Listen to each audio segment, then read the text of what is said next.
중국에 뭐 노자, 맹자 뭐 이렇게 성현들이 좀 있는데 그 중에 이제 이 도가의 창시자로 알려져 있고 도덕경으로 또 유명해진 노자라고 하는 분, 이분이 하루는 제자들과 이렇게 대화를 나눴다고 합니다. 대화라기보다는 훈화죠. 네, 또 역시 교훈을 가르친 건데 이런 이야기를 제자들에게 했다고 하는 겁니다. 연약한 것이 강한 것보다 낫다. 어리석은 듯 슬기로운 것이 얌체같이 똑똑한 것보다 낫다. 이렇게 이야기를 이제 한 겁니다. 그러자 제자 중에 한 제자가 물었습니다. 그러나 스승님, 사람들은 모두 연약한 것보다는 강한 것을 좋아하지 않습니까? 하고 이렇게 물었어요. 그랬더니 노자가 하는 말이, 강한 것은 부러지게 되어 있다. 그러나 약한 것은 부러질 염려가 없다. 센 강풍의 바람이 불 때 강한 나무는 부러지거나 뿌리채 뽑히는 그런 상황에 놓이지만 연약한 갈대는 휘어질 뿐 아무런 피해를 입지 않는다. 이렇게 가르쳐 줬다는 거예요. 그러자 또 제자가 또 묻습니다. 듣고 보니 정말 그런 것 같습니다. 그런 생각이 듭니다. 그러나 똑똑한 사람들은, 특별히 똑똑한 사람이 어리석은 사람보다도 못하다. 이런 말은 좀 납득이 가지 않습니다. 똑똑한 사람이 어리석은 사람보다도 못하다. 오히려 어리석은 사람이 똑똑한 사람보다 낫다. 이런 말은 좀 납득이 잘 되지를 않습니다. 했더니 노자가 대답을 하죠. 당연히 그렇게 생각할 것이다. 그러나 똑똑한 사람은 많은 사람들의 미움을 받기 십상이다. 오히려 좀 어리석은 듯 슬기로운 사람은 많은 사람들을 얻게 되고 또 많은 이들이 좋아하고 많은 사람들에게 사랑을 받게 되느니라. 이렇게 이야기를 해줬다는 거예요.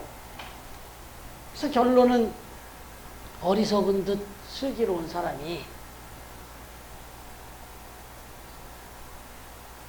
훨씬 더 지혜로운 사람이고 그 사람이 더 똑똑한 사람이다. 진정 똑똑한 사람은 그런 사람이다. 라는 걸 이렇게 깨우쳐줬다고 합니다.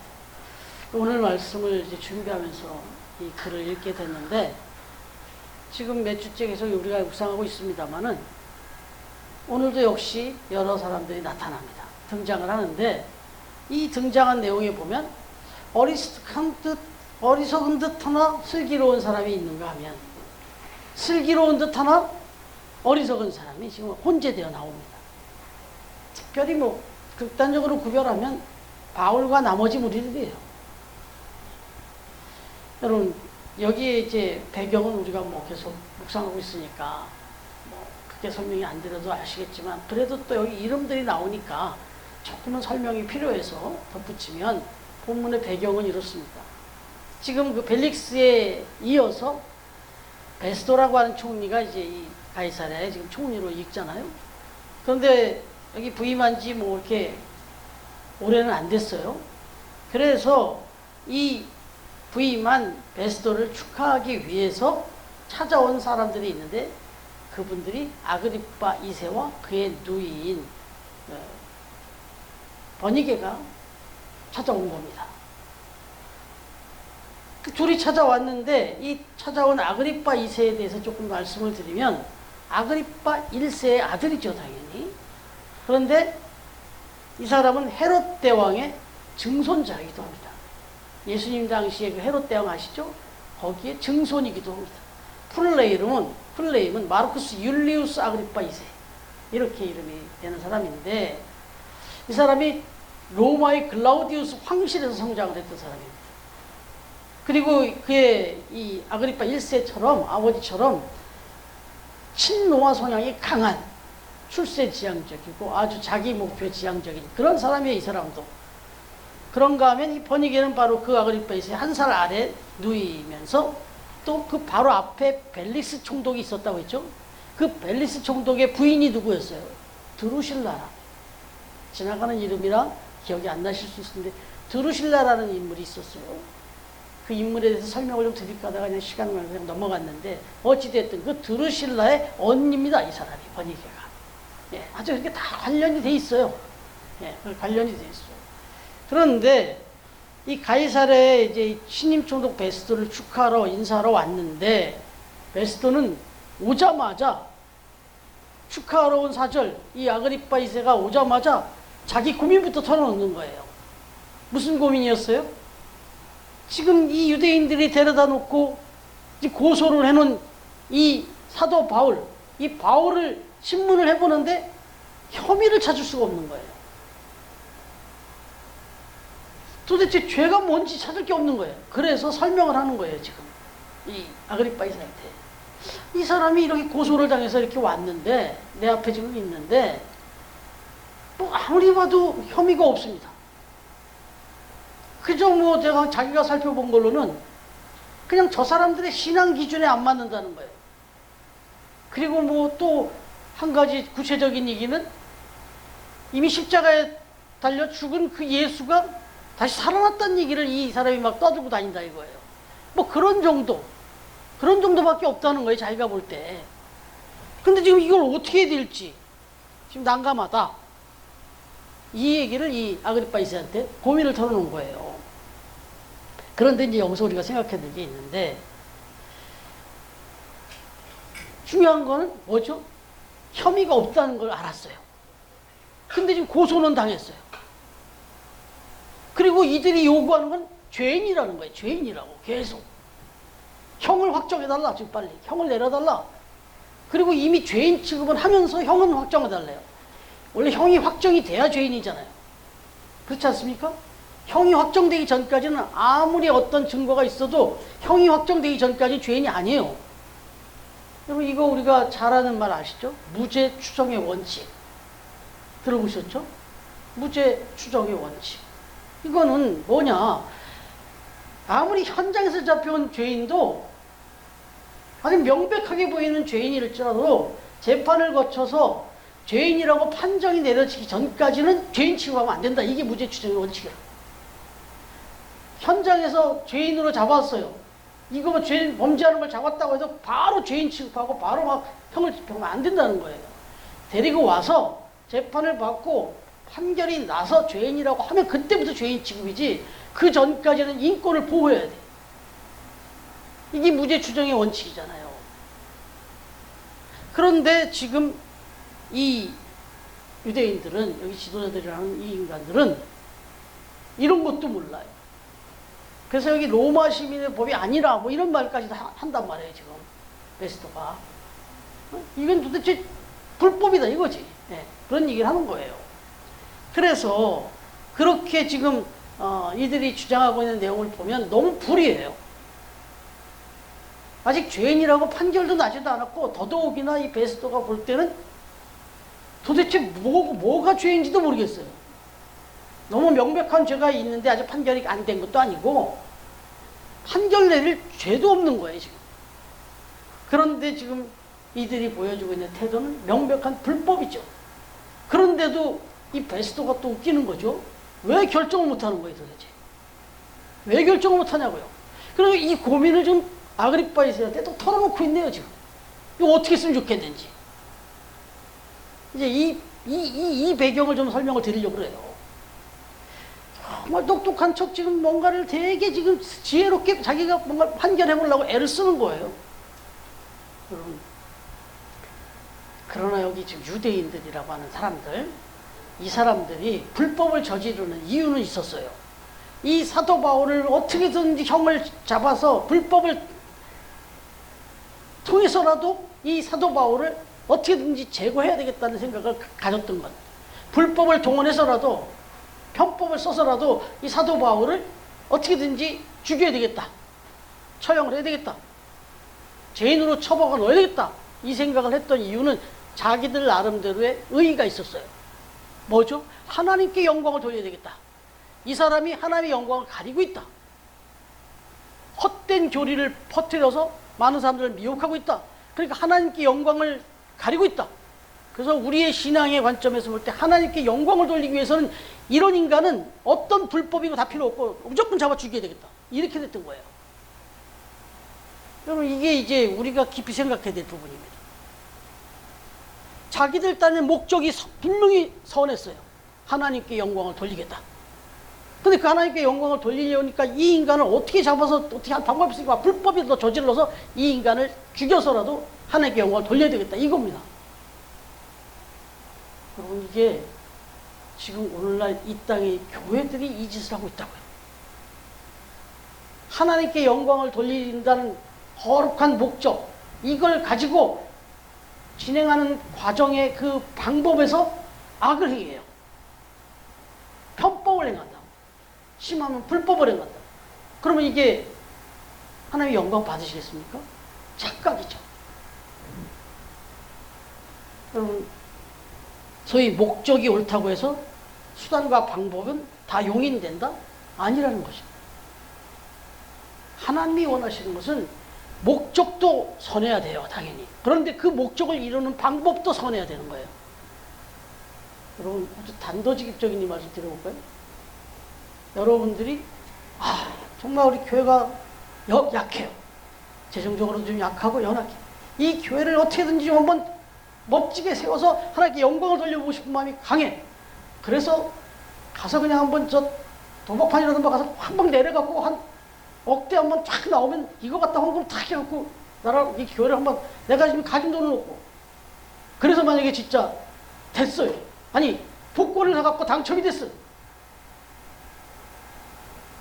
그래가지고 탁 드리면 하나님이 정말 대단하다. 그 마음이 가상하다. 그거 기쁘게 받으시겠냐는 거예요. 어떻게 생각하세요? 놉니다. 분명히 말씀드리지만 그건 놉니다. 하나님이 손이 짧아서, 발이 짧아서, 능력이 없어서 그 약한 대로 그냥 두고 영광 받으시는지 아니라는 거예요. 하나님은 과부의 두렙돈이 가장 큰 돈이라고 말씀하셨어요. 그 이유가 뭐냐면 가장 전심에 홀리가 담긴 거예요. 온 마음이 담긴 그, 저와 여러분이, 여러분들이 특히 그 한 주간 정말 그 현장에서 땀을 흘리고 아끼고 정말 그렇게 소중하게 준비한 그것을 준비해서 하나님 앞에 드릴 때 그 순도가 높을 때 하나님은 그걸 가장 크게 받으시는 거죠.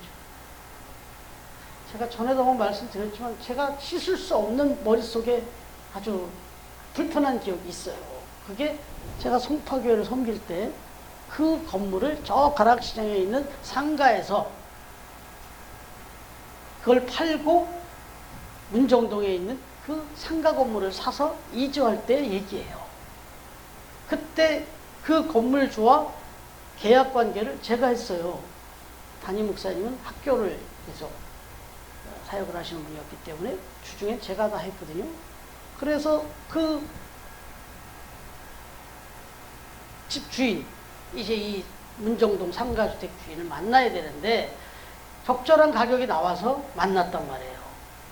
그래서 적절한 가격이 돼서 이제 계약이 이루어지려고 하니까 한 가지 중요한 조건이 나왔어요. 뭐냐면 다운 계약서를 써달라고 합니다. 아시죠? 다운 계약서, 집사님. 다운 계약서. 다운 계약서라는 거 딴 거 아니에요. 집주인이 자기가 10억에 팔면서 계약서는 8억으로 써달라는 거예요. 8억으로 쓰자는 거예요. 그 얘기는 세금을 적게 내고 싶어서, 양도세 뭐 이런 걸 적게 내고 싶어서, 그 당시에 10억이 좀 넘었었습니다. 그렇게 10억이 좀 넘게 그걸 사야 되는데, 그래도 저희들이 볼 때 그 건물의 가치에 참 그 정도면 적당하고 딱 안성맞춤이다 해가지고 하기로 했는데, 막상 이제 그렇게는 자기가 좀 급해서 팔기는 파는데 계약서는 다운 계약서를 써달라.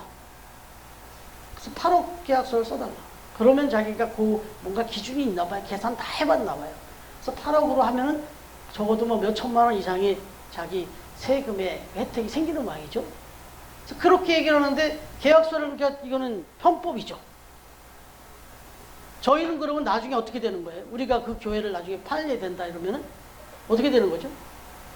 우리는 10억에 샀는데 8억에 산 걸로 되면 이게 만약에 11억만 돼도 우리는 3억의 차익이 생기게 되잖아요.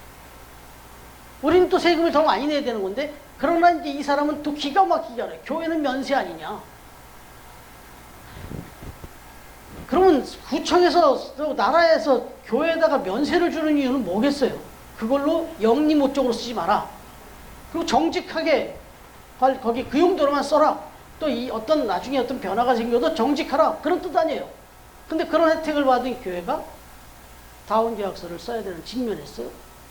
제가 그거를 장로님하고 담임 목사님한테 전화를 했습니다. 제가 그때 한번 말씀드린 것 같아요. 고민 시간이 길지 않았습니다. 아주 짧은 고민 지나고 써줘라. 근데 저는 그 당시에 다운계약서라는 걸 처음 접하면서 이걸 어떻게 해야 되나 그랬는데 썼어요. 그래서 그게 지금까지 지금 십몇 년이 지났죠. 15년 넘게 지났는데 15년이 뭡니까? 훨씬 더 많은 시간이 지났는데 계속 그 생각이 납니다. 지금.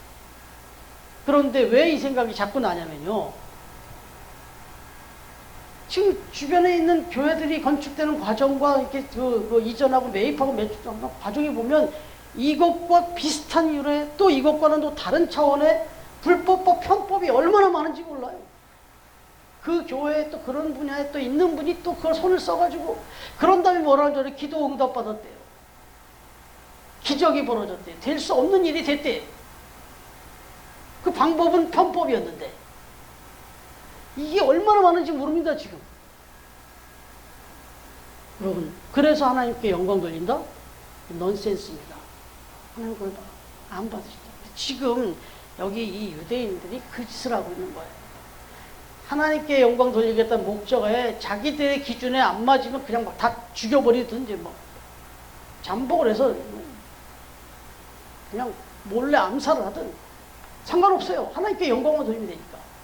이게 이슬람의 코란에도 이런 게 있어요. 거기는 오직 알라 신을 위해서라면 방법은 아무 문제가 없어요. 다 죽여도 돼요. 이게 얼마나 무서운 건지 알지 않습니까? 그래서 교회가 또는 크리스찬이 욕먹기도 해요. 우리한테 그렇게 불법 다운계약서를 요구하고 써주고 그렇게 계약이 이루어진 그분이 가서 어디서 누구나 얘기도 뭐 교회도 뭐 그렇게 하니까 그렇게 해주던데 이거 얼마나 저기 한 5점입니까? 여러분, 여러분의 삶 속에서 마찬가지예요. 내가 하나님께 영광을 돌리고 하나님을 위해 산다 이렇게 하시면서 내 주중의 삶의 과정에 편법이 많고 불법이 많으면 그건 하나님께 예배 드리는 참 자세가 아닌 거예요. 한 번에 이게 막 한 번에 막 홀리하게 딱 끊어서 그렇게 가기가 쉽지 않을 수 있지만 계속해서 이렇게 가야 돼요. 이 방향으로 가야 됩니다. 여러분, 이제 이 베스도로 넘어와 보면 이 베스도에 정말 속내가 있어요. 왜 그럼 혐의도 없고 발견도 못했다고 하면서 이걸 아그리파 이스한테 고민이라고 털어놓냐 이거예요. 그냥 혐의 없으면 내보내면 되지. 법적으로 문제가 없으면 내보내면 되지. 뭘 이걸 갖고 고민하고 쩔쩔매냐고. 이게 무슨 이유냐 이거예요. 그럼 22절에 보니까 아그리파도 얘기합니다. 베스도에게 나도 이 사람의 말을 듣고자 하노라. 그 베스도가 이르되 내일 들으시리라 하더라. 그러니까 이 베스도가 하도 고민을 하니까 이 아그리파가 그러면 그냥 내보내주면 될 거 아니야. 이렇게 하면 쉽게 되면 되는데 뭔가 고민이 있는 걸 느끼니까 그럼 내가 한번 직접 들어볼게. 이렇게 된 거예요. 그래서 직접 들어보겠다고 이제 이야기를 하는 거예요. 근데 이거 보면 에스더가 바울을 아그리파 앞에 세우고자 한 이유가 나오는데 바울이 자신의 재판을 황제에게 호소했기 때문이에요. 중요한 거는 바울이 내 재판은 난 로마 시민으로서 저 황제에게서 받겠다 이랬어요. 이러니까 고민이 된 거예요. 이제 이 베스도가. 네. 자기가 그럴 때 소신 있게 내보내면 되는데 못 내보는 이유가 있는데 그 이유 중에 하나가 지금 황제에게 호소하겠다는 거예요. 이 불법을 저질렀잖아요 이미.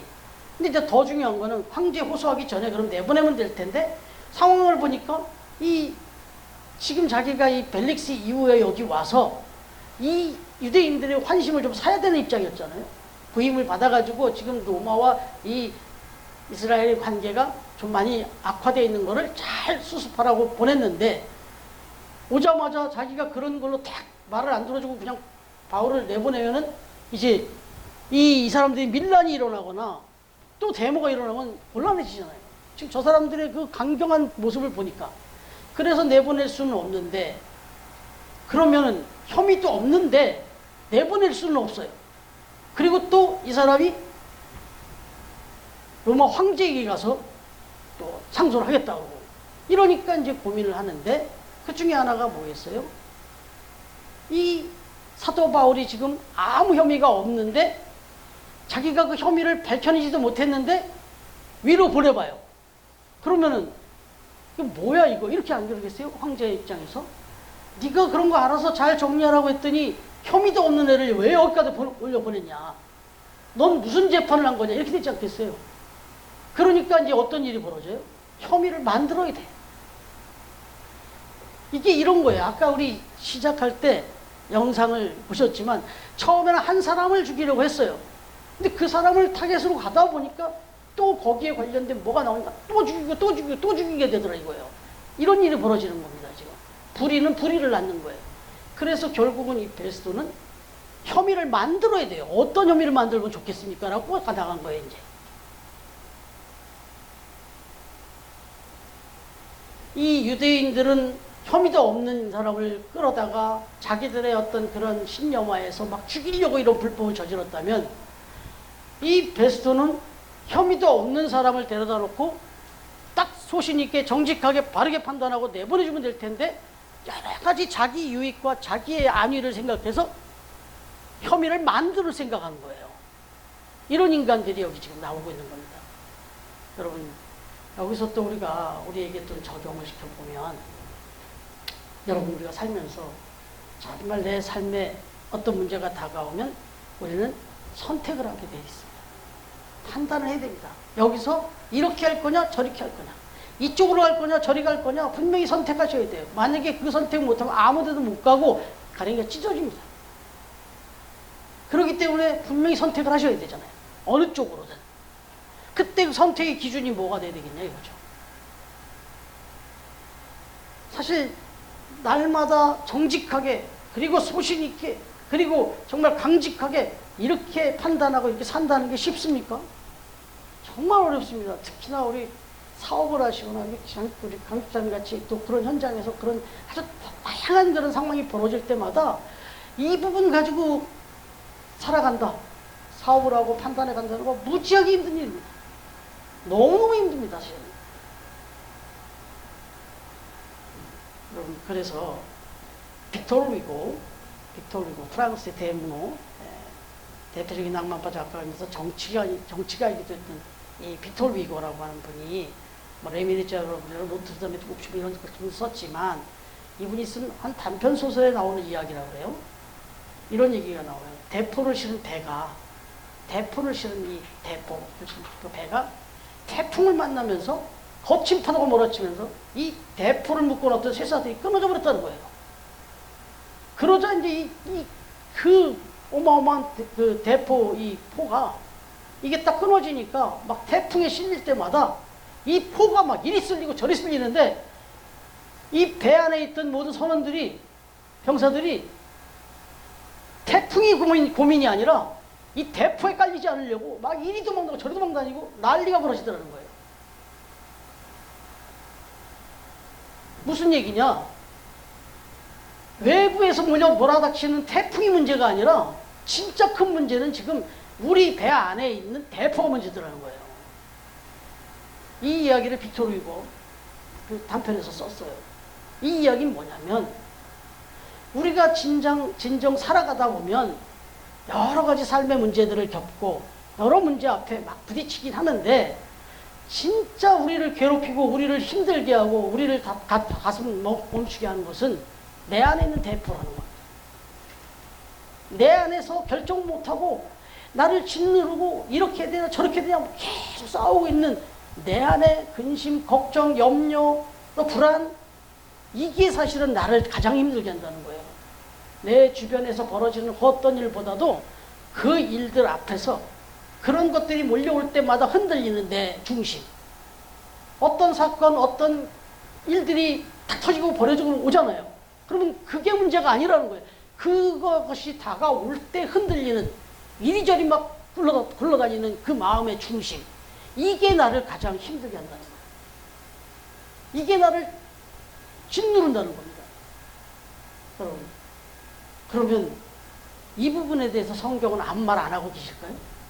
저와 여러분이 이렇게 살아가고 있는데, 그래서 매일같이 하는 얘기가 두려워하지 말라, 염려하지 말라. 이 말을, 두려워하지 말라는 말이 저도 찾아보지 않았기 때문에 정확하지 않은데 365번 나온다네요.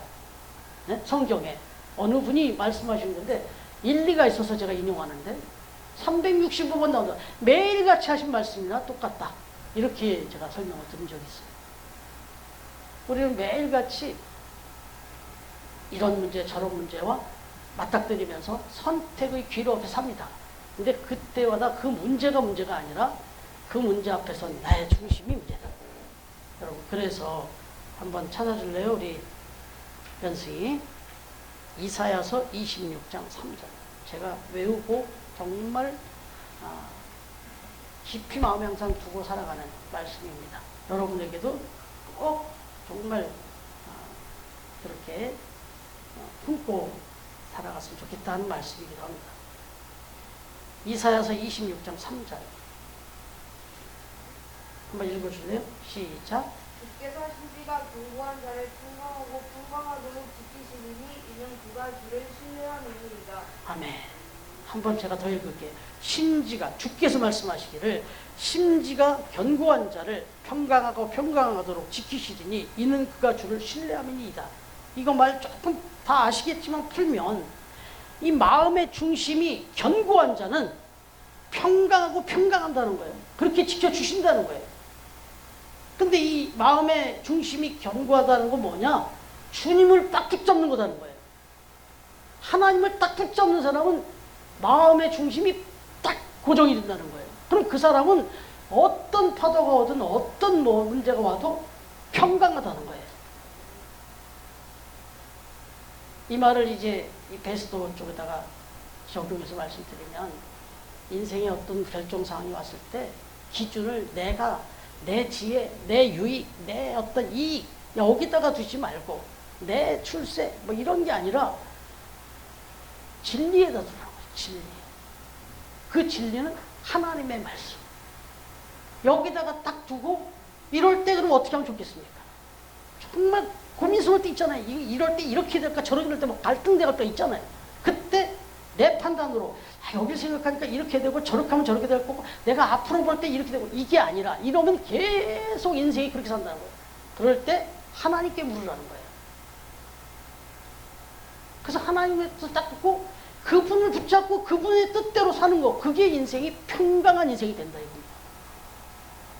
오늘 말씀은 그걸 우리에게 가르쳐 주는 거예요. 여러분, 사도 바울이 로마서 8장 33절 이하에서 이렇게 고백합니다. 이건 제가 읽어드릴게요. 로마서 8장 33절에서 뭐라고 얘기하냐면, 33절 이후죠. 누가 능히 하나님께서 택하신 자를 고발하리요? 의롭다 하시는 하나님이시니 누가 우리를 그리스도의 사랑에서 끊으리요? 환난이나 곤고나 박해나 기근이나 적신이나 위험이나 칼이랴. 그러나 이 모든 일에 우리를 사랑하시는 이로 말미암아 우리가 넉넉히 이기느니라 알겠습니다. 여러분, 이 말씀의 의미는 그거예요. 자기가 어떤 고발을 당하고 뭐 어떤 상황이 벌어져도 나는 하나님이 나를 의롭다 하시면 나는 절대 두려워하지 않는다. 불안하지 않는다. 그런 말씀이에요. 그러면서 어떤 환난이 오고 어떤 곤고나 박해나 기근이 당해도 저는 칼까지 와도 절대로 뭐 자기는 평강할 수 있다. 그리고 그 모든 걸 이겨낼 수 있다. 그게 뭐냐면 나를 사랑하시는 하나님, 나를 지켜주시는 하나님, 그 하나님을 의지하기 때문이다. 이렇게 고백한 거예요. 그래서 오늘 이런 상황에서도 사도 바울은 아주 당당하게, 나는 너희들 그런 그 재판 나는 최고의 이 황제에게 가서 받겠다. 그리고 그것도 지난주 말씀드렸지만 그 황제는 뭐 기대가 돼서라기보다도 인간적으로 최고의 위치에 내가 가겠고 그보다 더 높으신 하나님께 재판받겠다. 이런 뜻이었다 이겁니다. 여러분, 여러분의 삶 속에서 정말 어떤 위기가 오고 또 어떤 문제에 직면하고 또 때로는 정말 고민스러운 일이 닥쳤을 때 그때 하나님을 붙드시고 하나님 말씀을 의지하시고 그 기준에 의지해서 그렇게 심지가 견고한 그런 처음 가족들이 돼서 늘 삶 속에서 평강하고 평강한 그런 삶을 살아가는 처음 가족들이 다 되어지기를 주님의 이름으로 축원합니다.